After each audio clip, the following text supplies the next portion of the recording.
welcome. I'm Sarah, the voice that opens each episode of You're Probably Right.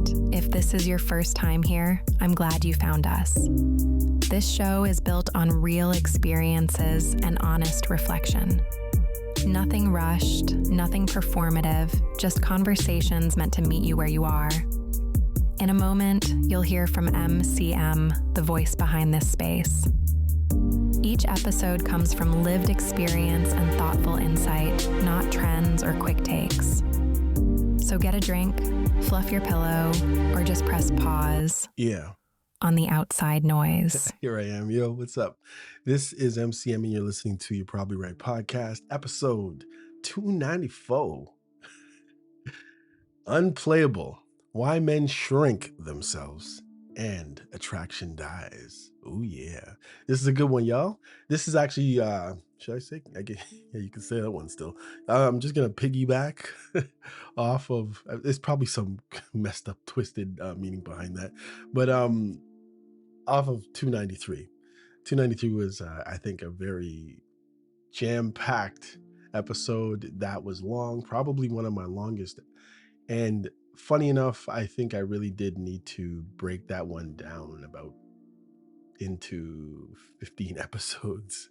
Like it's maybe not, maybe like 3, because I know people only have extension. What do you call it? Attention span for only so much these days. Everything is nuked. Everything is readily accessible in the cloud, in the microwave, on your device. And the list goes on.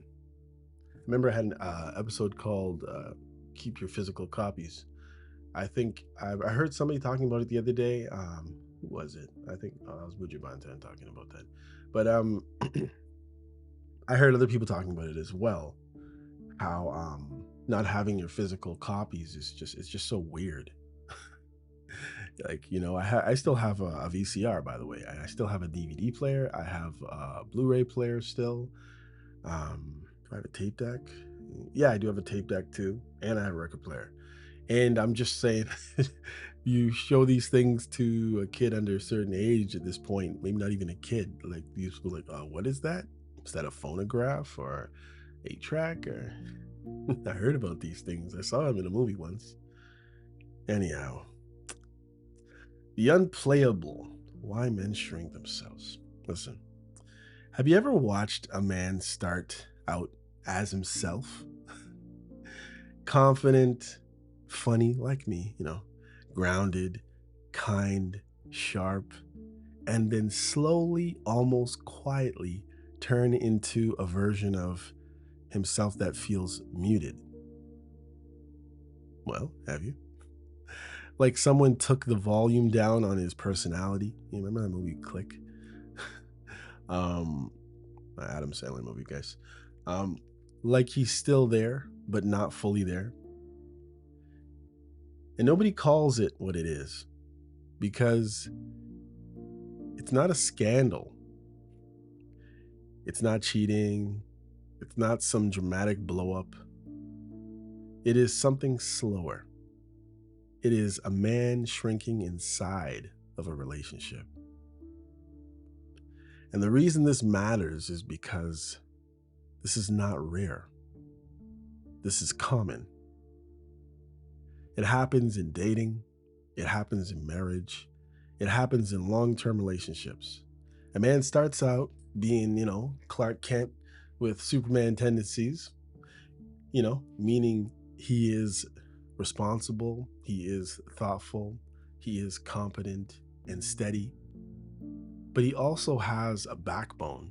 He has an edge, leadership, and a quiet power. And then once he attaches himself, once he feels like he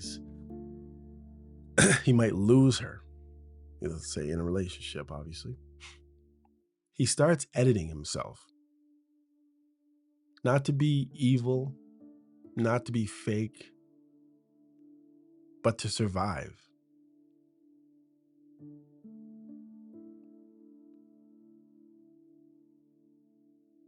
Now, let me say this clearly before I go any deeper, of course.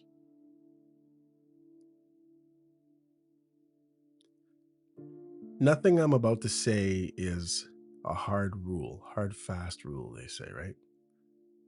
People are complex. There are always gray areas. There are couples where stress, health, hormones, grief, parenting, trauma, and mental load change intimacy and connection. There are good women who never weaponize anything, and there are good men who still shrink because they never learned how to hold their frame, they say. So, if you're listening, do not use this as a hammer to beat down your partner.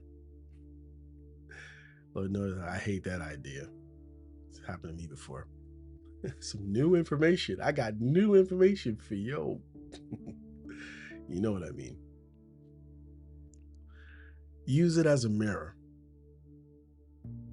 to understand the pattern.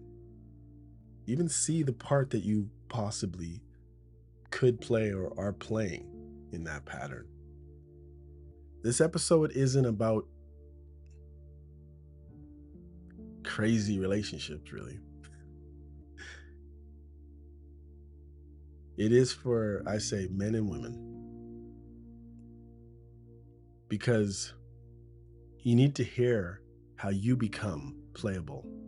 Women, because you need to hear how the environment you create can train a man to become agreeable, fearful, performative, and then you end up bored, irritated, and turned off, and wondering why that man you liked in the beginning feels like a different person now.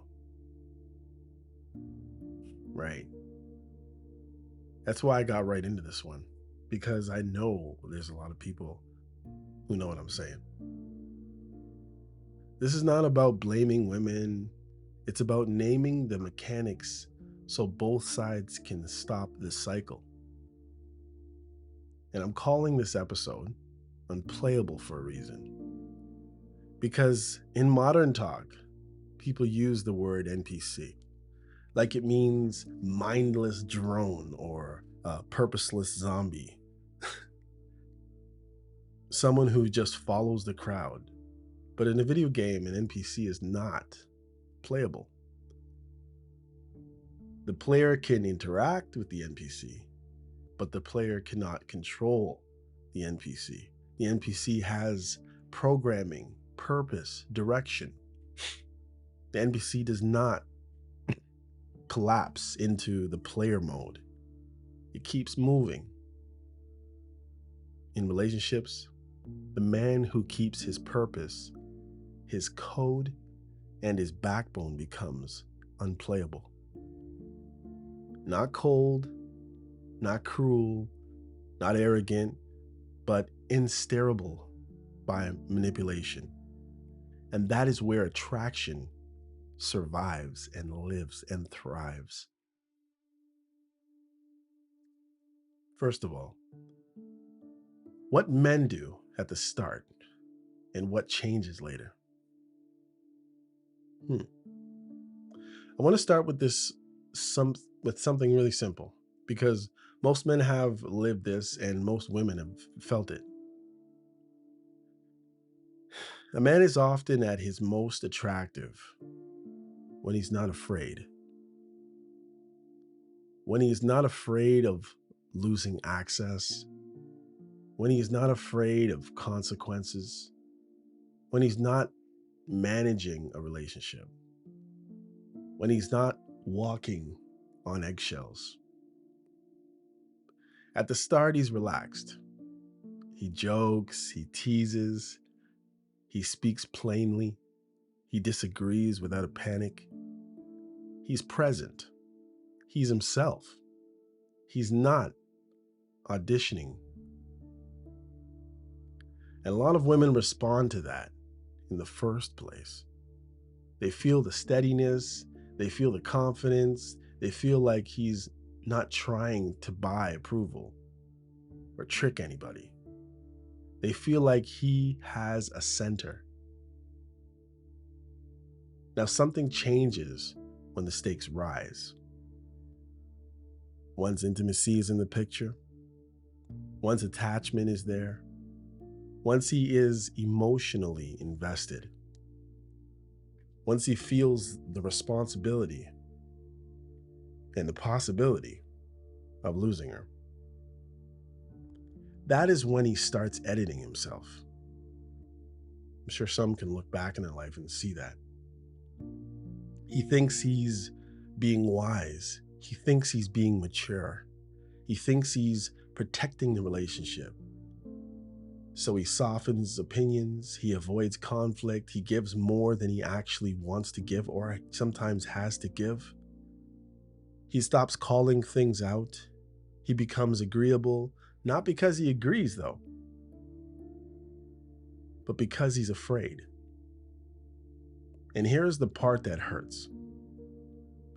A lot of men do not realize that this is where attraction begins to die. It's like they're shooting themselves in the own foot. Not because women hate kindness.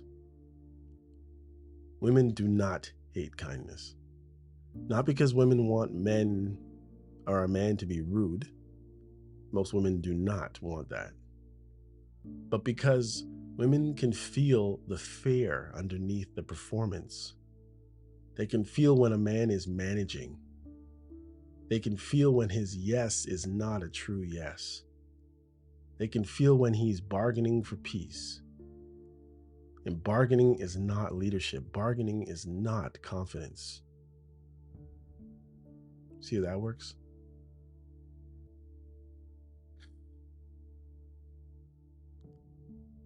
Where options fit in or fits in. Why it is not only about options.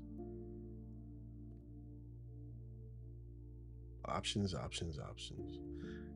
Now there is the point that many men bring up. Or here's the point that many men bring up, I should say. And it's not a stupid point, really. Men say, the reason I started editing myself is because I felt like I didn't have options. If I lose her, I lose everything. And if a woman senses that a man has no options, she will push boundaries. That's a given. She will test. She will pull. She will shape him because she can. And there is truth in that, obviously. Is it right? You could think about that.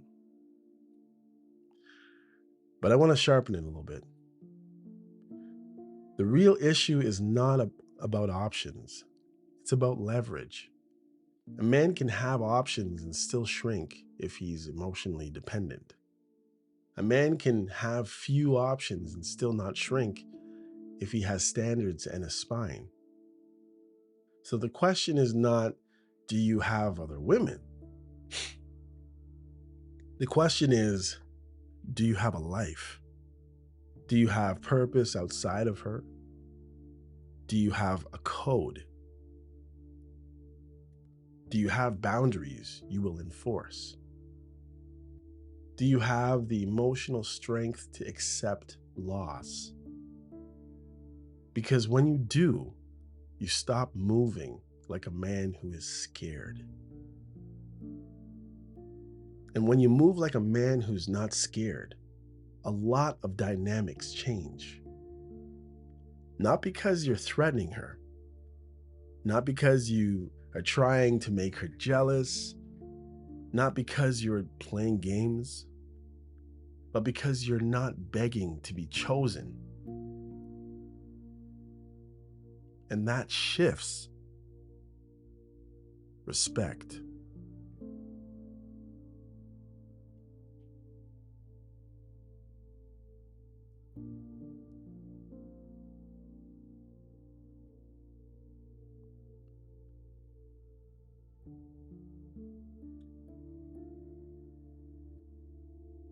Grief, trauma, bonds, and how that, I want to just talk about that for a sec, I think. Let me add this layer. That will make this episode land for men listening who feel like this is not just relationship pain. It feels like his nervous system is on fire.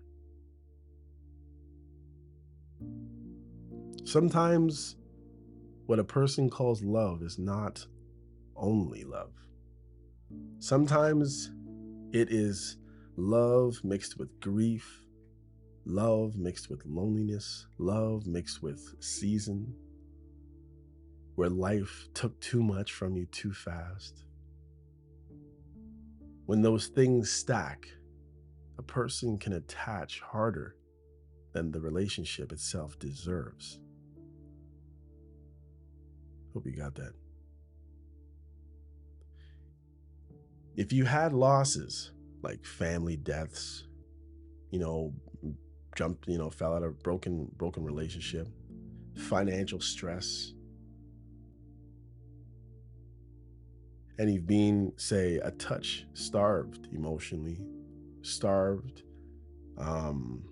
your brain becomes hungry. And when someone shows up with warmth, admiration, affection, especially intimacy, your brain may not file it under, this is a woman I like. Your brain files it under relief, food, oxygen. That is why it can feel impossible to stop thinking about them. It is not weakness. It is not a nervous system that learned relief. Trauma bonding, in plain language, is when the warmth is inconsistent. This goes for anybody.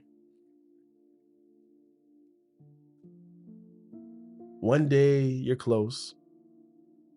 The next day they're distant, right? Hold on a sec.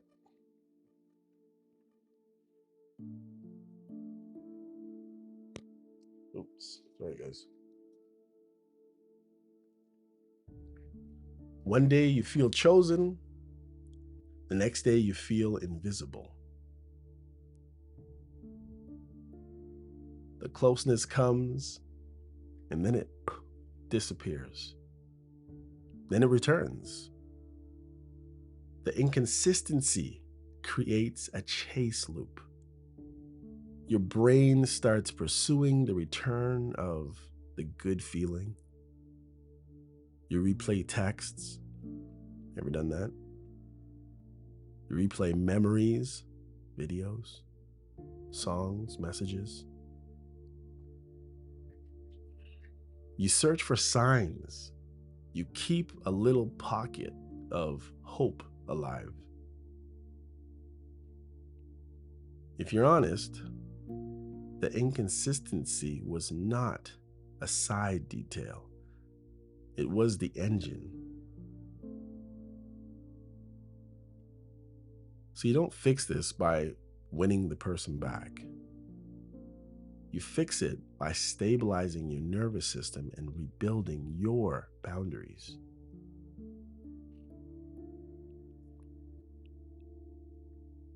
Now, women, listen. A secure woman does not build closeness through emotional whiplash. She does not pull a man close and then punish him with distance, and then pull him close again, and then act like he's crazy for reacting. This goes guys or girls. You can do this to people. If you are a man holding on by a thread, your first job is to get stable. Sleep, food, movement, routine, friends, therapy if you need it. Then your second job is clarity, because clarity is mercy.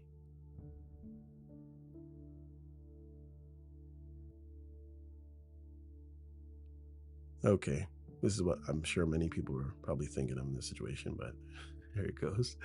How intimacy becomes leverage and why nobody wants to say it. Now we have to talk about the ugly part. Because people avoid this. And it's one of the main reasons relationships become roommate situations. Some couples develop a reward and a punishment cycle around intimacy. And I'm going to be careful here, of course, because I'm not claiming this is always intentional. And I'm not claiming this is only women. But in a regular relationship, it often looks like this. When he's in the good graces, she's warm. When he disappoints her, she gets cold. When she gets cold, intimacy drops. When intimacy drops, he panics. When he panics, he overgives. When he overgives, she respects him less. When she respects him less, desire drops. And now they are trapped. Sometimes it is said out loud, if you do not do this, there will be none of that. Get it? Sometimes it's not said, but it's felt.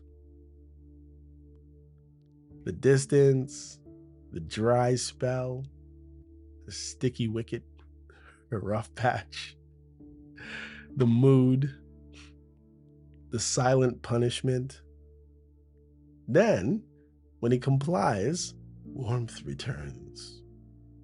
This is how a man becomes trainable.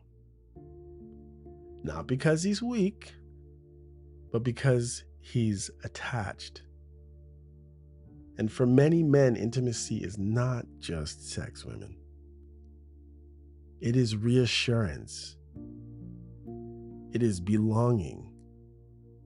It is the proof he is still wanted. He is still the man, your man. It is proof he is not being pushed out of the bond. So when intimacy becomes leverage, a man stops being a husband and becomes a performer. He starts living to avoid punishment, the couch, the doghouse. And when a man starts living that way, he's not leading, he's just reacting. Just trying to keep his head above water. What women experience on the other side, though. Now, I want women listening to hear this part, because if you are still here and you're honest, you have felt this. A man becomes overly nice. He becomes too agreeable. He becomes too careful. He becomes too eager to smooth over everything, leave nothing unturned and no rough edges anywhere. And it doesn't feel like safety. It feels like pressure. Because you can sense that if you are not okay, he will collapse.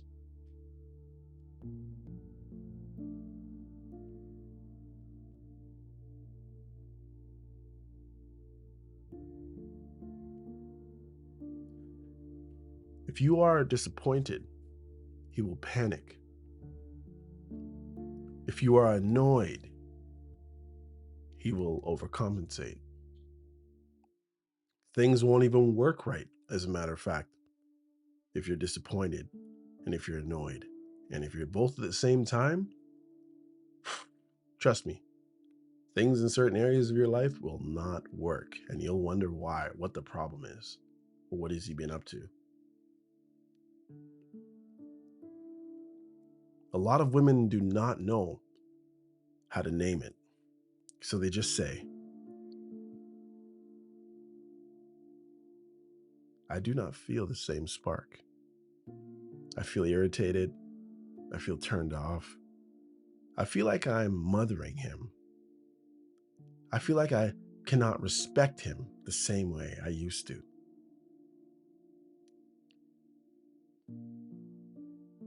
And men hear that and they think, I am being over loving.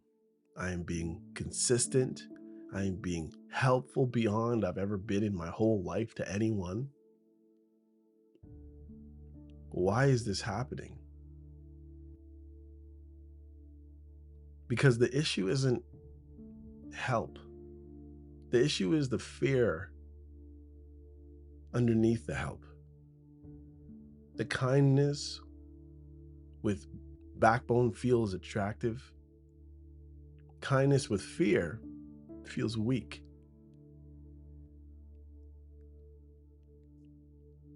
That is not a moral judgment, though. That's just chemistry. And then something else happens. When a woman releases, when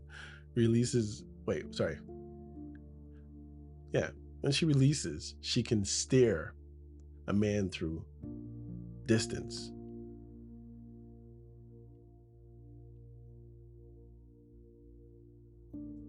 When she releases. Withdrawal or mood, even if she does not like admitting that, it becomes tempting.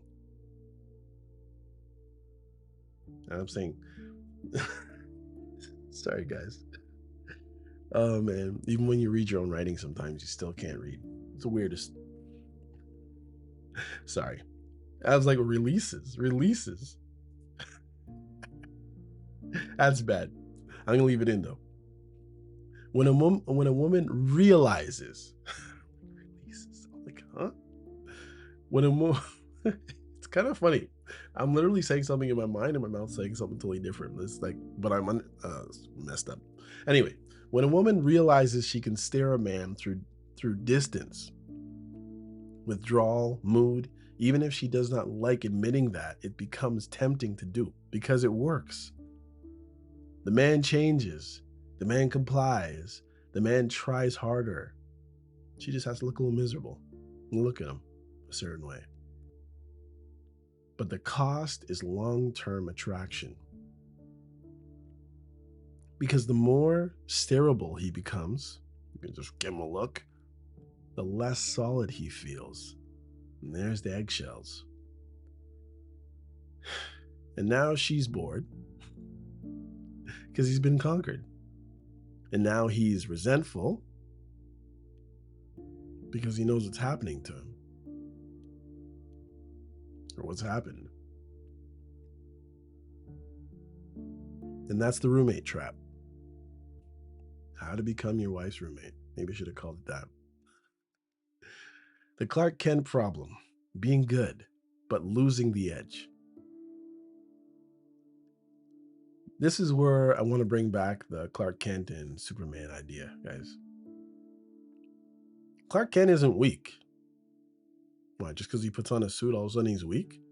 Clark Kent is responsible, he's thoughtful, he's calm, he's competent, he handles life, he shows up, he's steady. Superman tendencies are backbone. Decisiveness, presence, leadership, protectiveness, sexual confidence, and the willingness to hold a line. A lot of men think they must pick one. They think they must be either the nice guy or the beast. That's nonsense. The sweet spot is Clark Kent with Superman tendencies.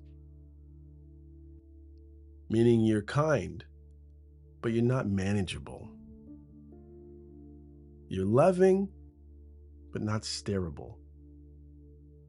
You're helpful, but not programmable. You are emotionally present, but you do not fold under pressure.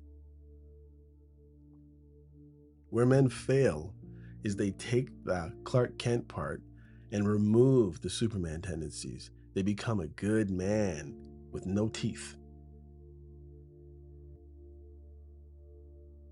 A man with no teeth eventually gets treated like he can't bite. Get it? Even if he never wanted to bite in the first place.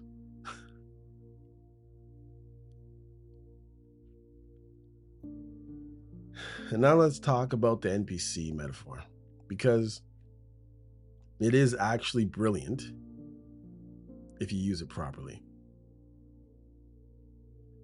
In online culture, people call someone who's NPC to insult them, like they're mindless, like they have no individuality, like they are just following a script.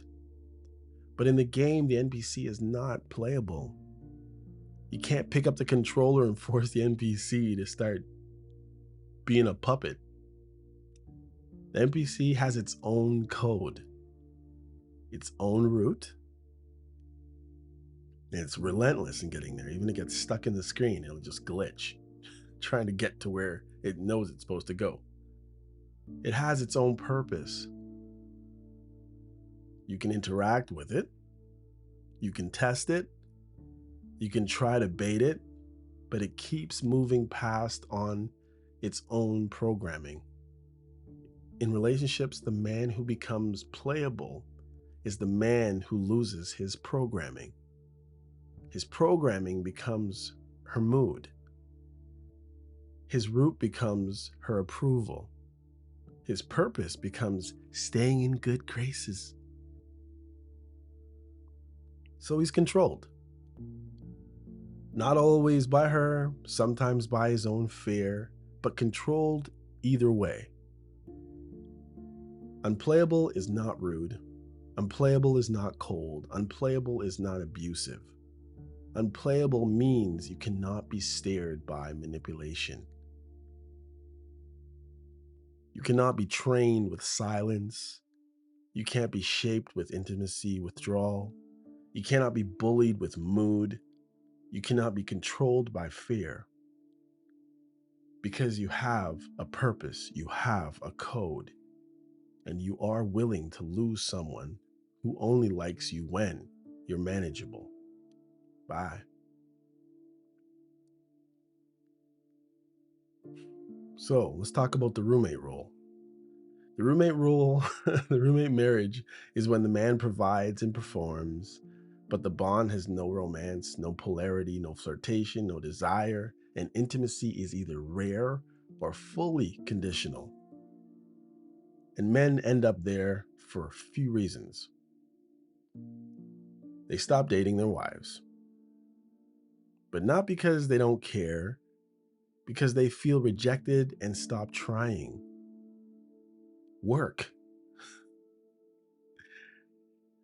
They overfunction in chores, logistics, thinking that will earn desire, cooking every meal, doing his own laundry, doing her laundry, vacuuming, cleaning, gassing up the cars, putting windshield washer in the what do you call it, the reservoir for her and him, cutting the grass, even picking out a place to eat, over gifting on birthdays and Valentine's and Christmas, just thinking that something he does will turn a switch on. They avoid conflict, so resentment builds quietly. They become predictable in bad ways, meaning no edge, no leadership, no polarity. They accept, and I won't even say it. They accept disrespect in small doses, and those small doses add up. They become emotionally dependent, so they can't hold barriers and boundaries. They treat intimacy like a reward, so the relationship becomes transactional. And now the woman feels like she is living with a helper, not a husband. And the man feels like he's living with a boss, not a wife. And that is the roommate trap.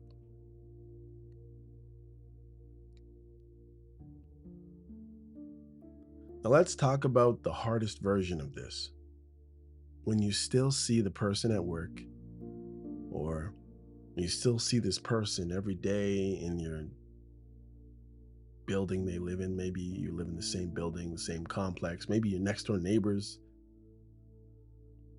Maybe you have to drop your kids off to the same school every day. Maybe you do work together. Maybe you got to see each other in the hallway, the staff room, in meetings. This is where a lot of men relapse. Not because they're chasing, but because they're exposed. A smile, a nickname, a joke, a touch on the arm, and the man starts thinking, maybe this is the comeback. Let me say it plainly. In a club, maybe a church, maybe a workplace entanglement, friendly dose does not equal future.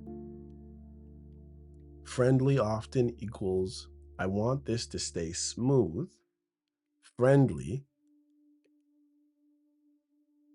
and friendly can also equal, I want access without responsibility. So you cannot run your heart on friendly. You run your heart on patterns. Here's the protocol. Simple, and it protects your dignity.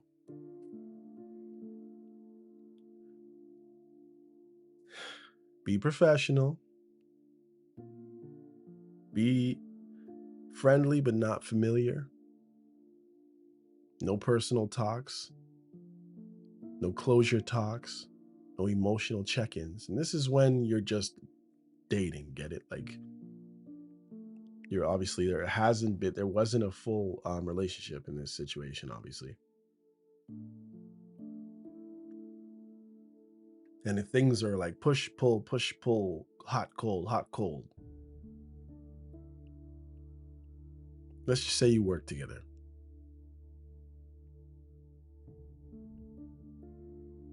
But everything is strained and weird, and everything's called off for whatever reason. If it's not work related, it doesn't get said by you. No physical contact, no hugs, no taps, no playful touches. Touch is a reset button on trauma bond. Or on a trauma bond, sorry. No texting unless it's strictly necessary for work, or if there's some reason why you have to, you have no choice. If you must, keep it boring and short. Neutral tone, short exchange.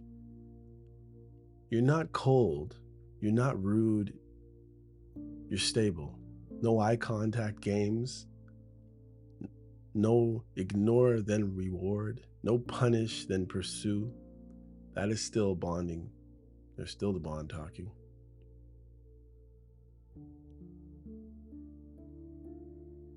So you're in the situation and it's ended, but for whatever reason, you have to see the person every day.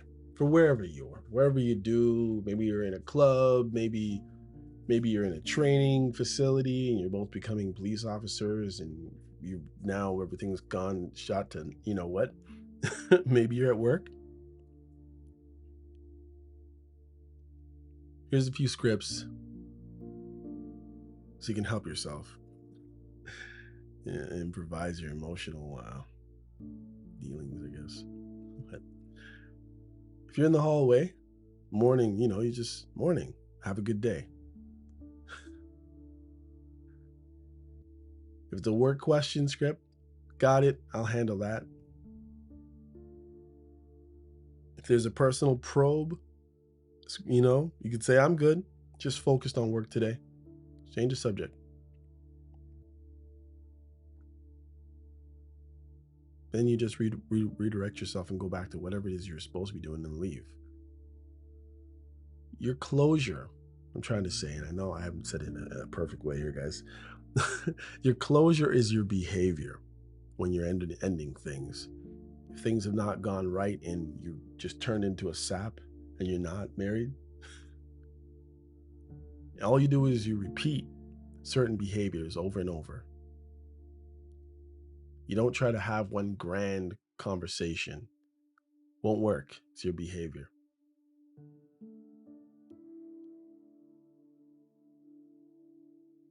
So how do I get out of being a playable character? If that last stuff is probably beyond you, I'm going to give you step by step. And I want you to hear, listen, this is not about becoming toxic. This is not about becoming cruel. This is not about trying to dominate a woman or a man. This is about a man or a woman returning to themselves. First of all, tell the truth about your position. Say it out loud to yourself. I have been performing. I have been editing. I have been afraid. In many cases, you've been afraid of having something that you barely have. I have been trying not to lose, not trying to win. I've been trading my spine for peace. If I cannot name it, can't change it.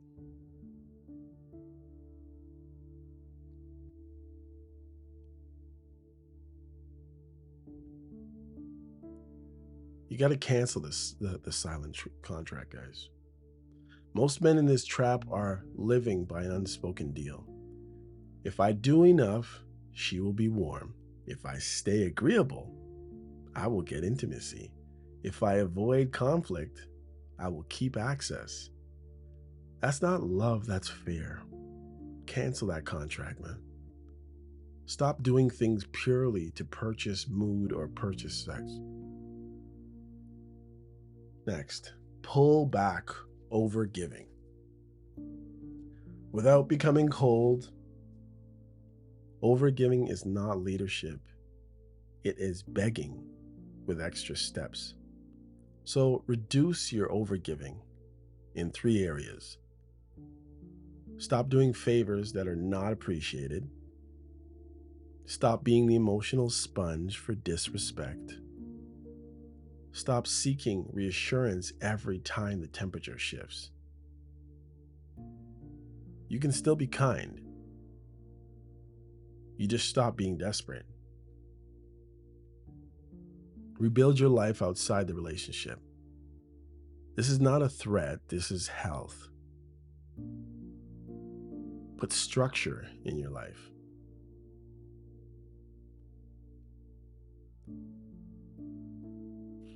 Fitness, movement, health, purpose, work, skill, building something, friends and community.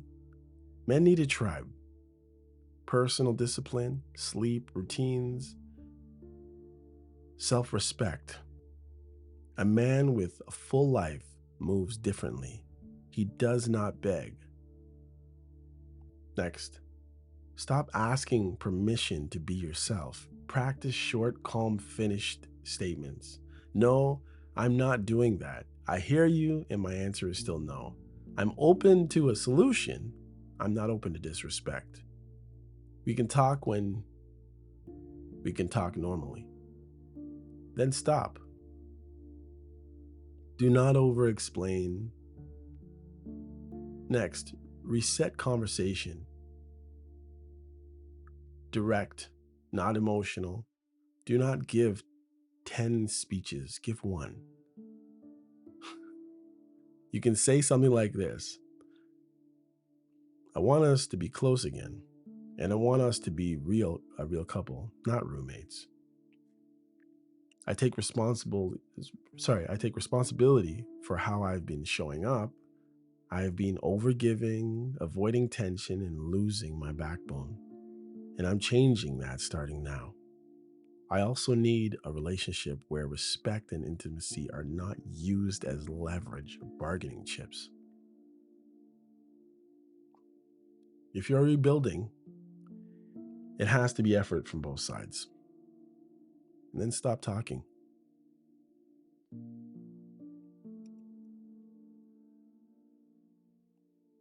And let it land.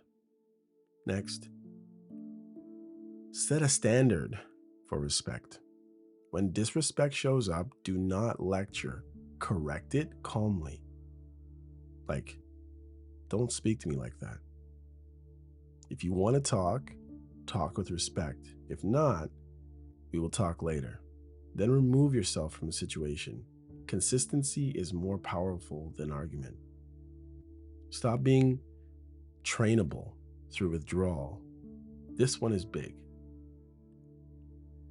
If she withdraws warmth to stare you, don't panic. Don't overgive, don't chase, don't plead. Stay calm, stay respectful, stay busy. If she comes back warm, receive it. But don't reward the cycle by acting like you were dying without it.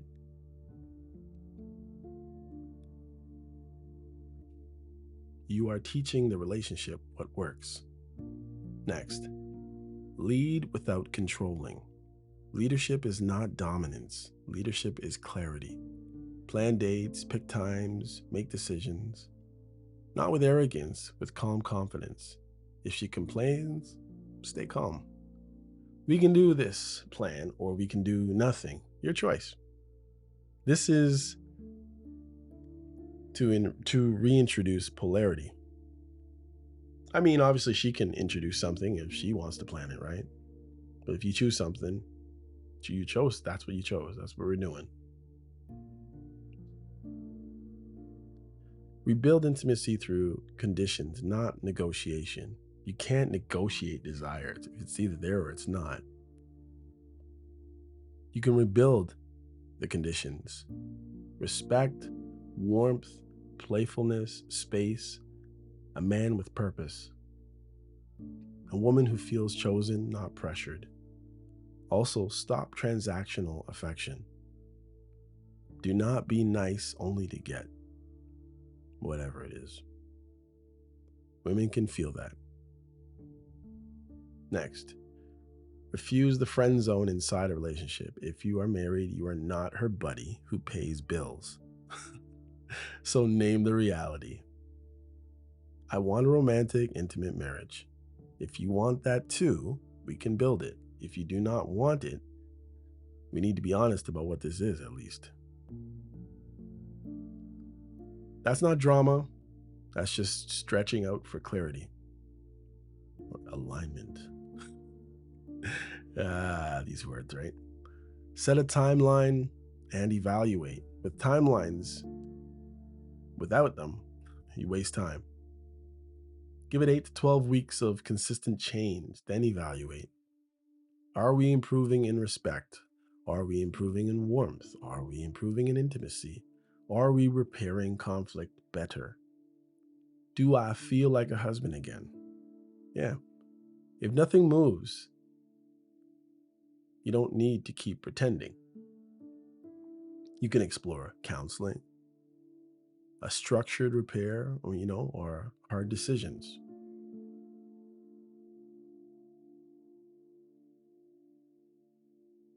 You see, I don't want you just to understand patterns. I want you to become safe from it. So here are the rules that prevent the next disaster. For you who are out there in these streets, no undefined relationships. If there is intimacy, there must be clarity. At the very least, you might as well be getting married. That's gonna happen. Just being straight up. But you have to be clear of what you're doing, where this is going. None of this open, friendly, benefit friends situations and blah blah blah. Exclusivity, intention, expectation, respect. If you cannot talk about that, you are not ready for the bed for sure. Because sex without structure is the fastest way to lose yourself. Gifts do not buy security. Money transfers, devices, clothing, rescue pending. That's not love, that's bargaining. The rule is simple. No financial giving unless the relationship is defined, reciprocal, and consistent. Watch behavior, not words. Secure people are consistent. Inconsistent people talk beautifully and behave randomly. Stop being impressed by talk. Judge what repeats. If you feel addicted, slow down. If you're checking your phone, replaying messages, losing sleep, that is a sign of instability, not destiny. Keep your life full. Men become playable when the relationship becomes the whole world.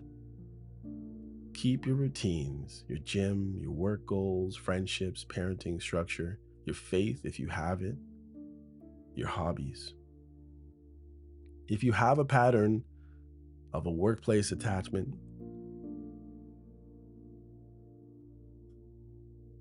or some sort of what's the word I want to use? Institution. You do not date there. That's just best. Not because women are bad, but because setting this is too risky and too rough on your nervous system, even if you can end something nicely. That rarely ends nicely in your heart.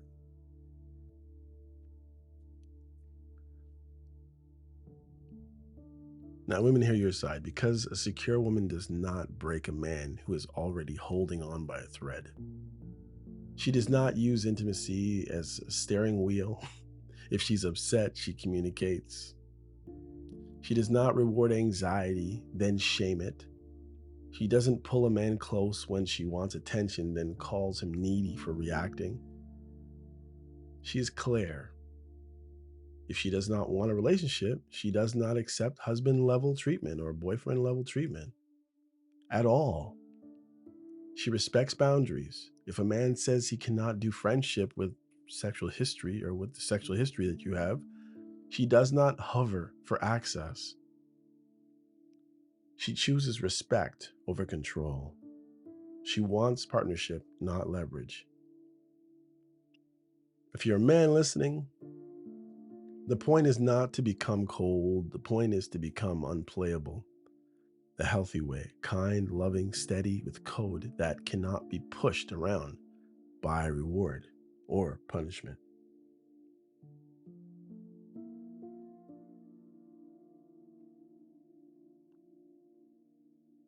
Now, women listening, here is your part, because if you want a strong man, you cannot punish the strength in him. If you punish him, if you punish honesty, he will stop being honest. If you reward compliance, he will become compliant.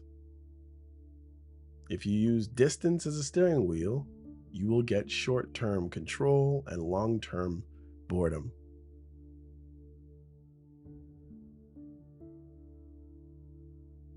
If you want leadership, you have to make it safe for him to lead. That doesn't mean you tolerate disrespect now. It means you do not train him to fear you. I looked at him and then he did exactly what I said, what I wanted him to do. If you want intimacy, you can't use intimacy as punishment. If you want romance, you can't treat him like an employee. If you want polarity, you can't shame the man every time he has a backbone and says no or decides to do something his way without consulting you. Because you will end up with a man who is easy to control and impossible to desire. If that's what you want, then you know what to do. Listen, so let's close this with something simple and honest. A lot of men do not lose their relationships all at once. They lose themselves first. They start editing, performing, overgiving, and walking on eggshells, not because they're bad, but because they're afraid. Afraid of losing access, afraid of conflict, afraid of being alone. And fear turns a man into someone who can be stared. Some women contribute to this cycle by using warmth, distance, mood, intimacy as leverage. Sometimes consciously, sometimes unconsciously. It works in the short term, but it kills attraction in the long term because it trains a man to manage, not lead. And it trains a woman to control, not connect. Nothing's natural. Yeah. The solution isn't being rude. The solution isn't becoming a bully. The solution is a man returning to himself, Clark Kent with the Superman tendencies. Kind, competent, warm, but not manageable. Loving, but not steerable. Present, but not programmable. That is why I use the word unplayable. Not as an insult, but as a standard. In a game, an NPC is not controlled by anybody because it has a code, a purpose, a direction. In life, a man becomes unplayable when he stops being driven by fear and starts being driven by principles, purpose, and self-respect. When he refuses to be trained by reward and punishment, when he chooses love but does not purchase love with self-betrayal. If this episode hit you, don't turn it into a lecture for your partner, guys. Turn it into a mirror for yourself. Fix your code. It's about you. It's not about them. Hey, sit down, listen to this. Not that you shouldn't say that, but you can't present it in a way that you need to change these 15 things. You understand? You got to look at it for yourself, and they have to look at it for themselves. Rebuild your center. Stop performing. Stop shrinking. And if you are with someone who is truly valuing you, the relationship will either rise to that standard or it will reveal it never could. Either way, you'll finally be free.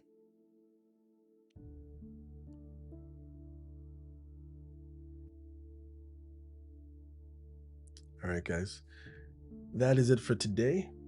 Thanks for hanging out with me again. I appreciate every follow, every subscription. I see them trickling in. I'm still lower than they say the average with the length of my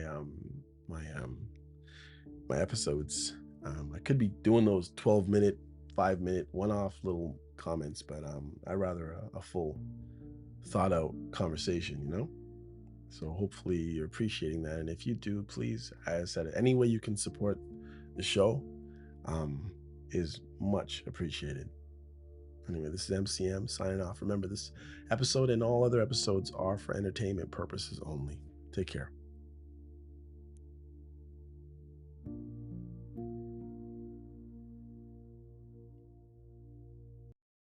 Hey, come check out You Probably Right podcast.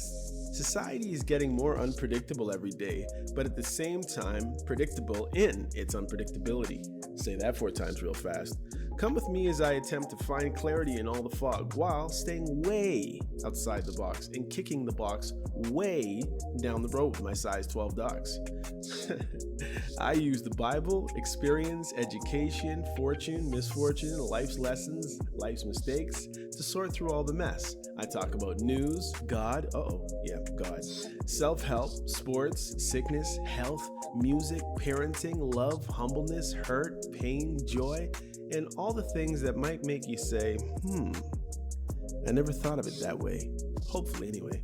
Also, I take a stab at answering tough and not so tough questions, and all the while, understand that, listen, sometimes you end up in the hot seat and there's no thermostat. Well, that's how it is here.